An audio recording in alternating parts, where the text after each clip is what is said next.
Hello there, my name is Baljeet. Welcome to my channel where you do as I say and not as I do. So this is the fourth episode of my Road to my C8 Corvette. In this video we're going to be working on a 2002 Honda Accord that I picked up for $350. We're going to fix it up, we're going to clean it up, and then we're going to flip this car for a profit toward my C8 Corvette. So I hope if you like this video, please like and subscribe to my channel, and to get to see more of these videos and projects like the one behind me coming up pretty soon. And I'm pretty excited to work on this project. Been wanting to do this for a while, finally was able to find this car. So let's get going and let's work on this Honda Accord. Gonna do a little bit of a recap of what I have done so far as diagnosing this car and seeing what's going on, and to see what's wrong with it. So let me bring you guys closer and show you guys what I have done and what I think it is, and then we'll move on to starting to get this car started. Hopefully I can get it started this weekend. Today is Saturday morning, and I hope I can. If the problem is what I think it is, I should be able to get this car started by midday, if not the latest tomorrow evening.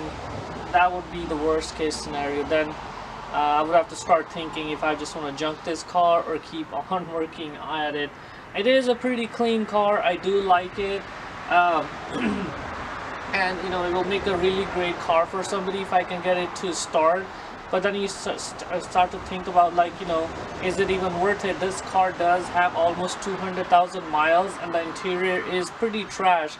All the pieces are there, but it's gonna take me almost 4 or 5 hours of cleaning the inside, the carpet, the panels and everything. So that's one thing. And the paint's a little bit shoddy on the outside, and it does need a different hood. This is a green color hood the previous owner put on here, so I do want to get a color matching hood and find that and source that. But those are the things that I'm gonna do later on. So one of the things that I have learned from my experience working on cars like this and other stuff is that the first thing that you need to do is, if you're working on a project first, you know, or like if you're even trying to flip a car, so you got to think about your goal and like how much you want to spend. And so the goal with me with this car is to flip it. So when you have something like that where the goal is to flip the car, and you're not going to keep it long term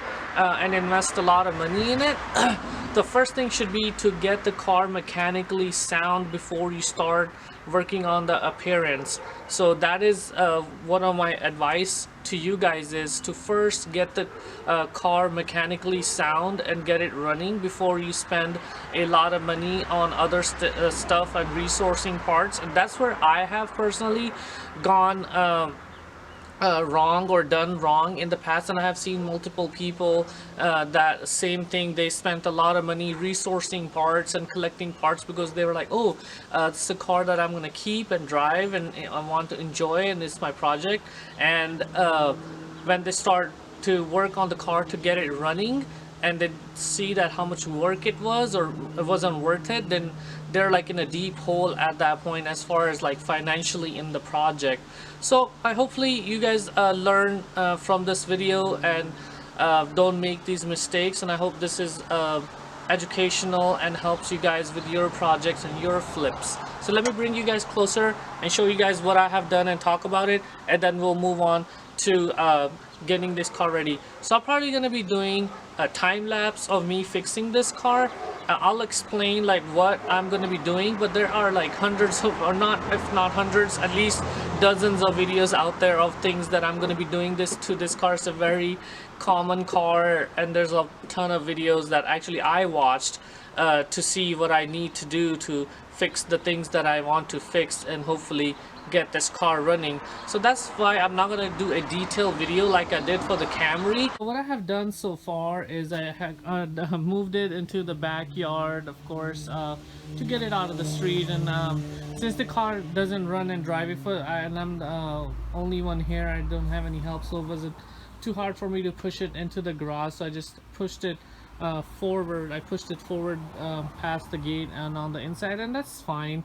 So what I have done is I degreased the engine. I used some engine degreaser, and I used my power washer to wash the engine bay, just so like I'm working on a clean engine bay and not getting my hands dirty.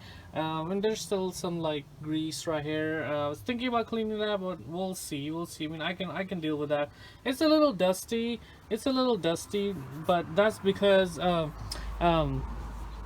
we've been painting and sanding this table and refurbishing this table, and we're gonna put it in our backyard. And like, yeah, look at that, the backyard is done. So I'll be making a video about my backyard as well and what I have done to the backyard. But back to the cord. So yeah, so far all my research and talking to my friend, as I mentioned, leading it toward the timing belt, and that's what the previous owner told me, and that's what my friend told me, that it is the timing belt. So that's first thing I'm gonna do is I have already taken off the tire on this side, and I watched a bunch of videos on how to change this timing belt. So you have to reach onto some areas under there, and also as well as on the top, and the engine has to be supported by a jack, and then this engine mount is gonna come off, which is not a big deal. So that's next. Will be, you know, taking off this timing belt cover and inspecting it and see if it is, I mean, if it's completely shredded or if it is just skipped a tooth or something like that. And then hopefully that's the only issue that it has. I'm not gonna spend a lot of time on this car. I might, if the timing belt is not the issue and I look at it and the timing belt seems to be fine and all the marks are correct, you know, nothing seems to be that it has skipped, then I will do a few more tests. Just like for instance, I'm going to take off the fuel line there and turn it on and see if there's fuel coming out. I did try to start it with a starter fluid, so it didn't start. It sputtered a little bit, but it quite didn't even like try to start. So I have heard, or my friend have also told me, that because the timing is not correct, so the engine cannot, or the computer can't read the timing, correct timing, so it doesn't turn on any of the other components. It does have spark though. I did check for spark. I have a spark tester. Okay, so here is the tool. It's fairly inexpensive. Actually, I've been working on cars for almost 20 years and never bought this. Just now I decided to buy it because I want to do proper diagnosis and not just throw money at the cars, which I did when I was younger, I will admit that. And then, you know, now I'm taking a better approach, more financially sound approach. So this was, I believe, like under $10 from where, depending on where you get it. So this plugs into the spark, no, this plugs into the spark plug, and this plugs into the wire, and there is a light in here. So when you crank, the light turns on and it shows you if you crank it, and then there's a light, flickering light. So you want to do this at when it's like a little bit darker, if the car's outside, or if it's in the garage, you might want to turn down the lights so you can like see, like I was able to see from the inside of the garage, inside of the car, and I placed the light up here and I was able to see the light. So, you know, so that's the first thing I do, because what do you want to check to diagnose spark and fuel? So either if it's not getting fuel or it's not getting spark. If it's getting fuel and spark, then there's like other issues that you need to start looking into. Unfortunately, this car, the battery was dead, and there are no codes because of that, so I can't just check the codes. It's not a running car. So what I did was check the spark. There was spark in this cylinder. I believe this is the number 1 cylinder, but all these don't have spark. So I was like, okay, what's going on? So then I did see a bunch of people when I was doing my research that these wires were like there's corroded on the inside of the plug hole. So I just bought a new set. This costed me like I think like $15 or something like that. So fairly cheap. I'm not trying to spend like I'm not trying to go like NGK or like something super expensive. Just basic stuff that I can buy and then get this car running. So these are brand new wires, so that didn't help, and I took off the distributor. There's like one, I think there's like three bolts, and then this distributor comes off, and I looked inside and it was like fairly new. It looked fairly new. Even then I bought some electronic cleaner. It's like a aerosol spray. Kind of looks like a brake cleaner, but it will say like electronic parts cleaner. And I sprayed the inside of this, and I put it back together, and everything, and that didn't work.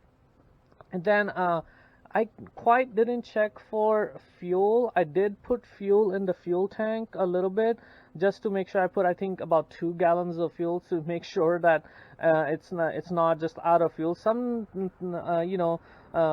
small things like that, like people not putting fuel or having the car run out of fuel, could be as simple as that. Has that happened to me before or something? Not that I ran out of fuel, but something simple like that. I did buy a car in the past from a uh, older lady where her daughter had broke the car and just like left it, and she was trying to get rid of it. And then all I did was buy this. I did some research. Actually, I called the dealership, and the dealership told me, oh, those cars, the symptoms that I was having was the TPS. This is called throttle positioning sensor. And so I bought it. It was like $50. I put the sensor on, the car started to run perfectly, and that's all I did. So sometimes it is as that simple. It's just your luck. I'm not saying everybody has different luck, and then just goes from there. So I didn't check the fuel per se, but what I did to check that the fuel, so I put gas in it. Then I also, when you cycle the key to the on position before you crank it over, like you started, you just try to hear and see if you hear like a motor, like a humming noise. It will stay on for like 5 seconds or like 10 seconds, something like that. It will go like that. It will be like a humming motor sound. And if you hear that, that means like the fuel pump is priming the system. So if you hear that, more than likely your fuel pump is working. So I was able to hear that noise. So I was like, okay, it's getting fuel. So then I was like, okay, if it's not getting fuel, then if I spray starter fluid in the intake and start the car, it should at least start for a few seconds. So I did that. I got some starter fluid and I sprayed it, and it did not start. So I was like, okay, even if it wasn't getting fuel, it would have started with starter fluid. So so that was out of the question. Then what I did is I since I've been working on cars since I was like little, so you have friends, you make those kind of friends as well. So I had a friend from high school that was is still heavily into these like Hondas and Honda Accord, Civics. He actually had this not this exact, but the one that was older than this, Honda Accord like this. So I called up him, and he actually works at a auto parts store, so he knows a thing or two, and he's seen a thing or two about cars. So I called him up, and I was like, "Hey, buddy, like this is what's going on. What do you think it is?" The previous owner says this timing belt, and he said yes, it is the timing belt. He had the same issue on his Acura, which pretty much has like the same motors.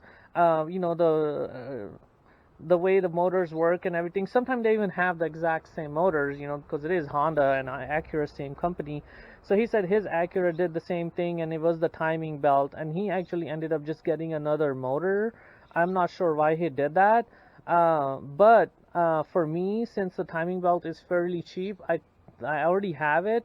I believe it was only uh like 50 or 60 bucks, and it comes with everything, all the pulleys, tensioners, and the timing belt and everything. So it was fairly cheap. I'll link for the information in the description below. And then what else? What's a good thing to have is this thing. This is called a. I mean, it says right there, digital multimeter.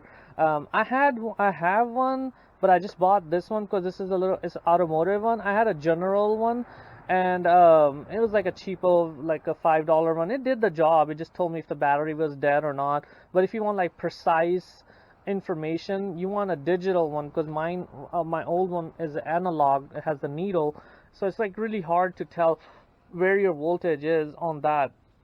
I mean, you can get a good idea, but not like a precise with the digital where it tells you like it's 12 point whatever or 11 point whatever. So, anyways, so that's what I have done, and that's what's going on with this. It does need a new battery because not sure. Maybe the battery is good. We will see when I get the car started, and if it holds charge or if it leaves me stranded. I do have a starter pack that I bought, or jump pack that I bought that I will keep in this car for a few days until I am like I feel confident or I feel comfortable that this battery is good. I mean, it looks pretty good, but it is say 716, so that is super old. What is that, like 6 and 4 and 1? So that's a 5-year-old battery. So that is super old. I mean, like, I'm not saying a battery shouldn't last more than 5 years, but for a 5-year-old battery to be dead or bad, it's like not a common thing. It's that happens. Those are the life of a battery, and they're fairly cheap. I rarely do not buy. I do not like to buy new batteries. What I buy are these called reconditioned or recycled batteries. I think reconditioned. I shouldn't say recycled. So like if you look up on Google or Yelp and say reconditioned batteries, there's usually like a couple of places in your area that will sell reconditioned batteries, and they're like half of a cost of a new battery, and they work just as good as a new battery, and they do come with warranty. And that's what I usually use in my personal cars, are a reconditioned battery. I have only put a new battery in my wife's car because it's my wife's car, and if something happens, then I'll be in the doghouse. So I'm sure the married men will understand that, so I bought her a brand new battery with a 4 or 5 year warranty. But in my other cars, my project cars, in the past when I was younger, I always put reconditioned batteries, and I paid like $40 or $45, even down to like $35. You can sometimes, depending on like the car, you can find them, and they come with a at least 1 year warranty where they will replace it. And just keep a receipt. You don't even have to keep a receipt because they'll put like these stickers, and they will have like their name on there. They have like these stickers. They're legit. They're not something just like somebody selling batteries out of the back of the van or or something like that. But anyways, I don't want to drag this on too long, so I'm gonna get going. So I have this wheel off already, and because you need to access this. So if you watch a video of how to change a timing belt on a F23 engine, you'll see like so I'm gonna do a time lapse of this because, like I said, there's plenty of videos that you can watch if you're interested in watching how to do that. But I'm gonna do a time lapse, get this done, and then we'll see what happens. All right.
Alright, so this bolt that goes right there, the bolt for the crank pulley, oh my god, let me tell you guys, that was a struggle.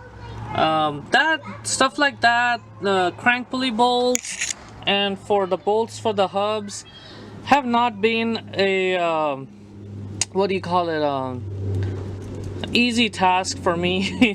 The whole time I have been working on cars, but let me tell you what I had to do.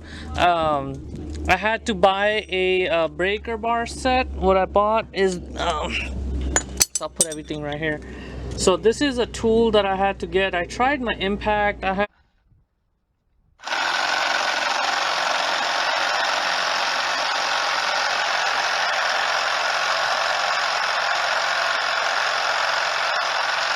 tried everything, all my impacts and everything. I've been like spraying spraying what you call it,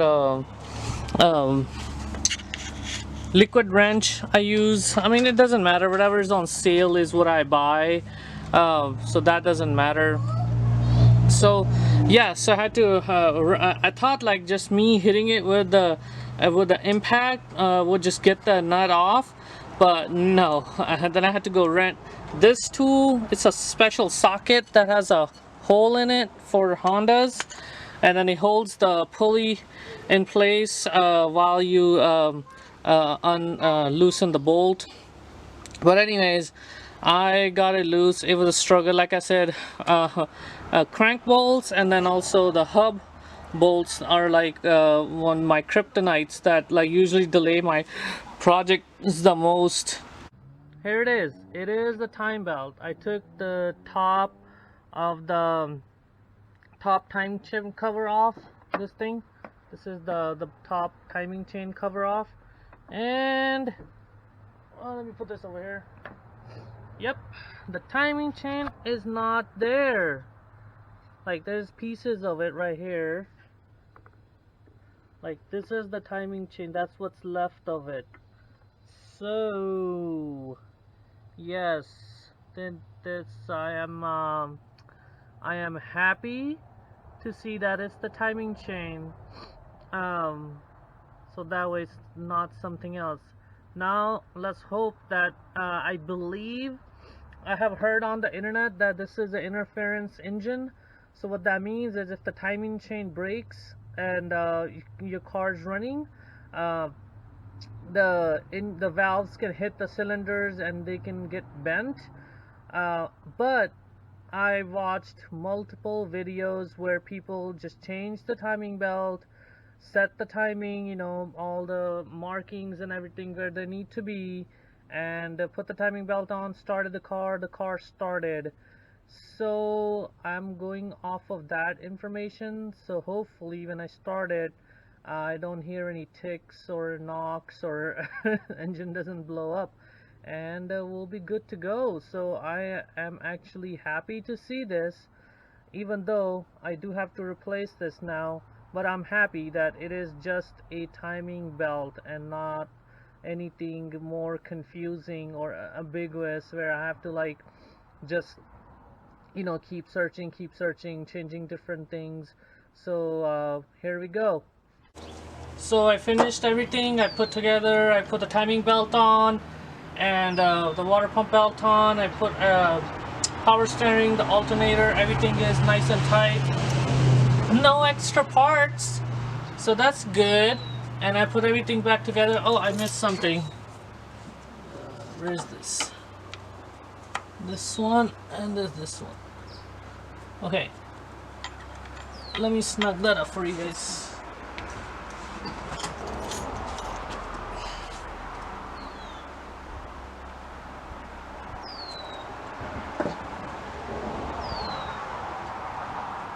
Alright, there we go.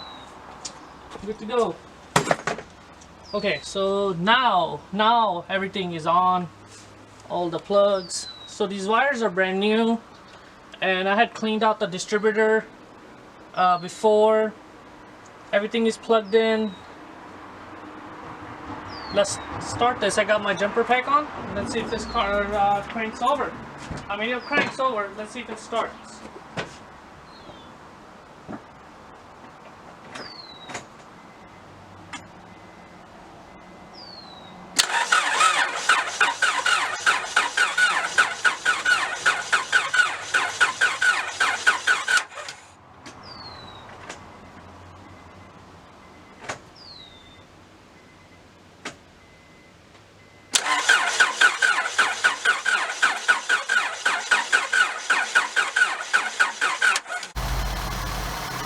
Alright, I got it running. Look at that. It's running.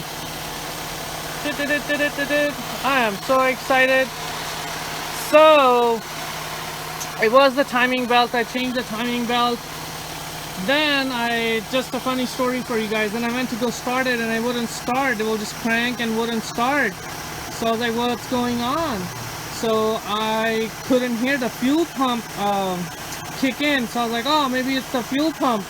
And then so I was like, oh, maybe it's the relay, because the Honda's main relays, they're like a culprit. They go out all the time. So I was like, okay, maybe it's the main relay. I went to the store to return the what do you call it, the crank pulley tool that holds it, to go return it. So I picked up a what do you call that, the main relay.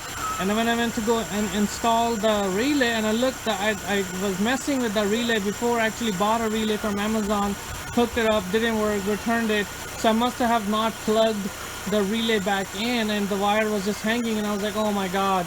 I plugged the relay, started the car, let the pump prime, and the car just started. Oh my god, I am so excited. I am so excited, guys. It does have a check engine light on it. I am not sure. I'll run the codes and see what it is, or maybe it'll just go away after a while. But at least it's running. It's running pretty smooth, and there is no knocks or nothing, no weird ticking. That was my one of my concern, was that because it is an interference motor, and when the timing belt breaks, there is a slight chance that the valves can hit the cylinders and get bent or anything like that. But like I said earlier, I have seen multiple videos where guys just changed the belt and it was fine. So again, for anybody that tells you, because on the forums, I was going through the forums online, and a lot of people were talking about that, like, oh, timing belt's broken, car is trash, or the engine is trash. But hey, here is a proof that it is not trash, and it's running fine. And the videos I seen, the guys did it and their cars were running fine. So super excited. Alright guys, so the check engine light that came on it said crankshaft positioning sensors. So those are the ones right there and right there, those two that I have to replace now. More than likely, looking at them, I'm gonna say they're just dirty, and I'm gonna take them off and take a look. If I don't find anything that is wrong with them, I might just clean them up and put them back on there. Okay, so I took this out and I cleaned that area up with some brake cleaner and got all that gunk out, blew it out with my compressor. So what I'm gonna do is I am gonna wait for the new ones for several reasons. After inspecting this, wiring wise it looks fine, but there's a piece that is broken right here, and I'm not an expert, but it sounds like it has something to do with it, like it blows air in or something like that, because this one has this hole, and you know, seems pretty interesting to have a hole. And I think there was one here, and I know there's a piece over there somewhere that came off of here. So, and also I don't know if you guys can see, hold on, let me see if this will focus. Yeah, right there, if you can see, there is a little dent right there. I don't know where that dent is, if it's supposed to be there or if it was caused when the belt broke in that mayhem. So whatever the reason is for that to be broken like that, I mean dented like that, and this piece broken right here, and those are my reasons to just wait for the new part. But here's the crank sensor I got, and this was only $15. I mean, but this was like only one on Amazon. I mean, one left, and this is a company. As you can see, it's a crankshaft positioning sensor, CarPal or something like that. But hey, $15, like not bad. And it looks, I compared it, and then it looks pretty good. I mean, quality wise and everything. Was that whatchamacallit, AutoZone, the cheapest they have was like over $100, and I was like, oh, let me check Amazon and see what's going on. So this is the piece I'm talking about. There's this, you know, as you can see, there is a little nipple right there that is broken on the old one. So I'm guessing this probably has like magnetic on the reads like the teeth on the pulley. That's what I'm gonna guess, and that's what it does. So let's put this crank sensor on and button this car up. I got everything hooked up, all the belts, all the sensors, everything is hooked up, batteries hooked up. Let's see if we still got that check engine light.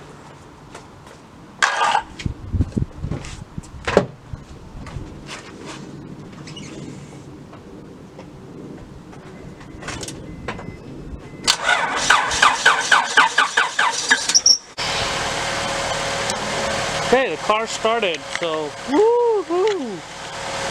Alright, the car started.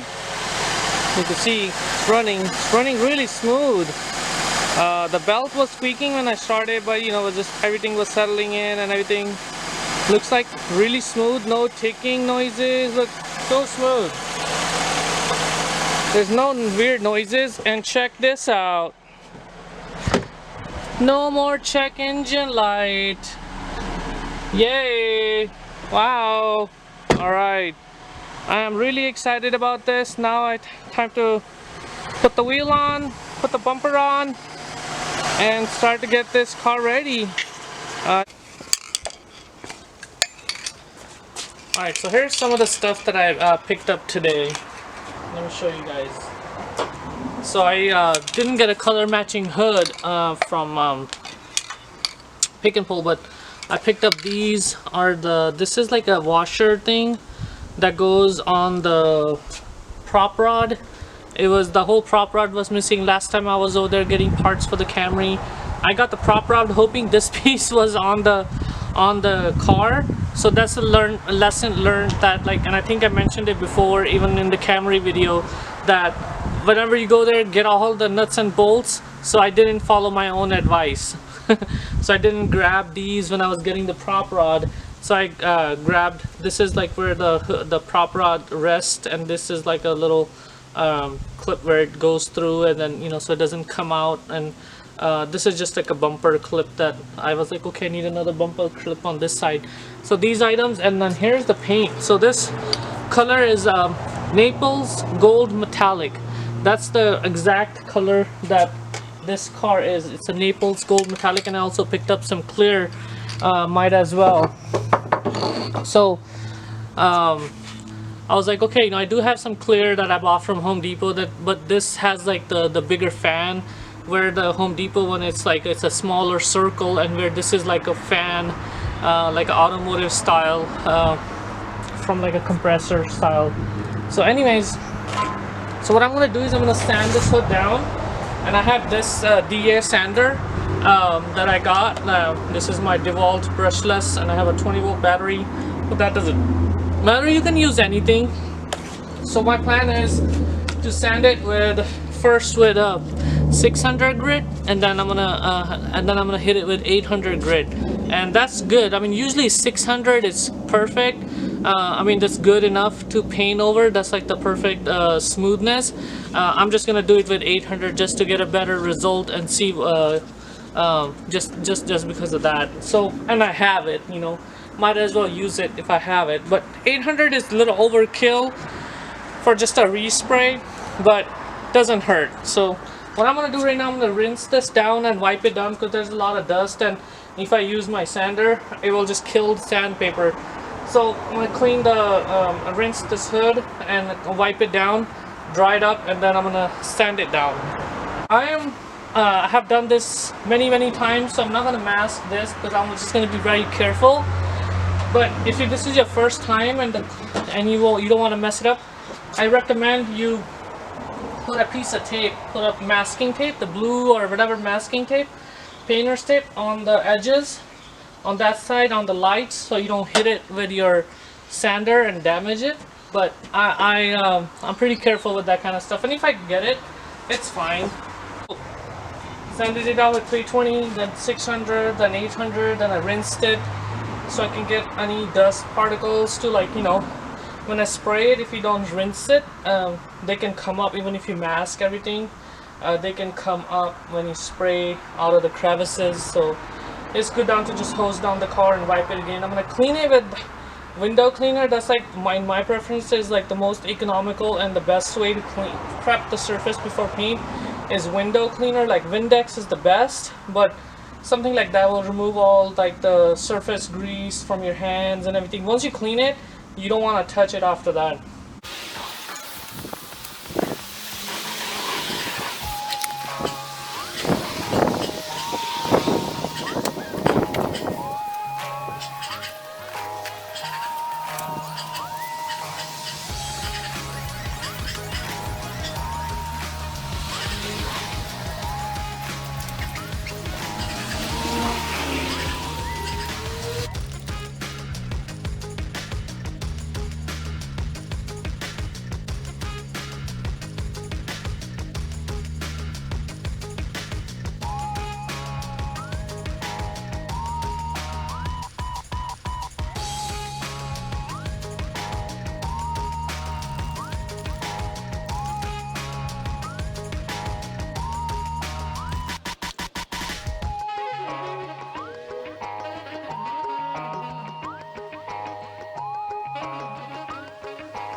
It's done. Here's the finished product. Got the hubcaps. It didn't have hubcaps. The two or more were missing. This is what it looks like. And then to this side. I mean, on the outside it never had any issues. It was the inside that needed a lot of work. So here's the back.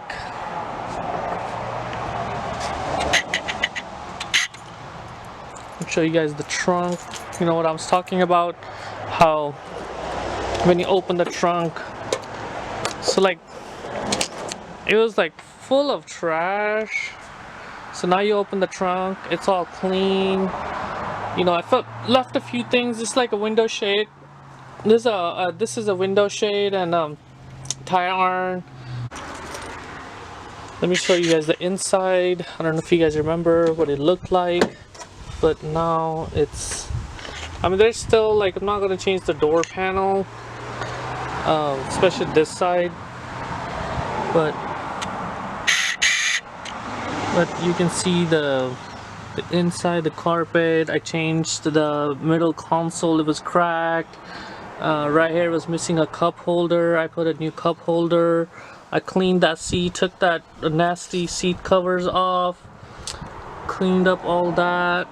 Looks pretty good.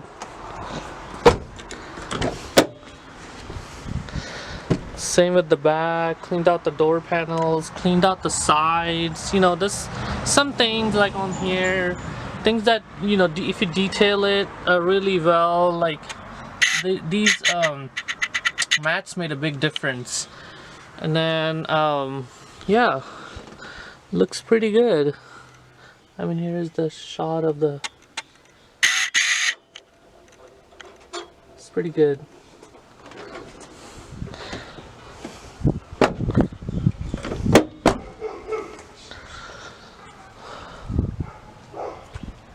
Let's take a look from this side, the driver's side. Driver's side door. So this, like I said, this was a pretty complete car. The only thing was like mechanical, which I did. I fixed the timing belt, and that was the only problem. But yeah, so now I'm just gonna do an oil change on this car, and like I said, I'm just waiting for the DMV paperwork so I can put it up for sale. Should be getting something in the mail tomorrow, and then I'll drive it around so the monitors will come on. Then Monday is a holiday, so I'll probably take it to the smog shop on Monday, get it smogged, and then put it up for sale.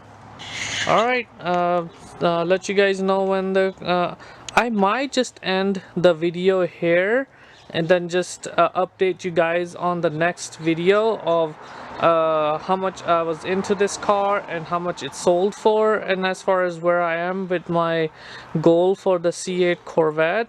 Because I want to put this video out, and I'm not sure when this car will sell. It will sell pretty fast, but I do have to do a lot of editing and things of that sort.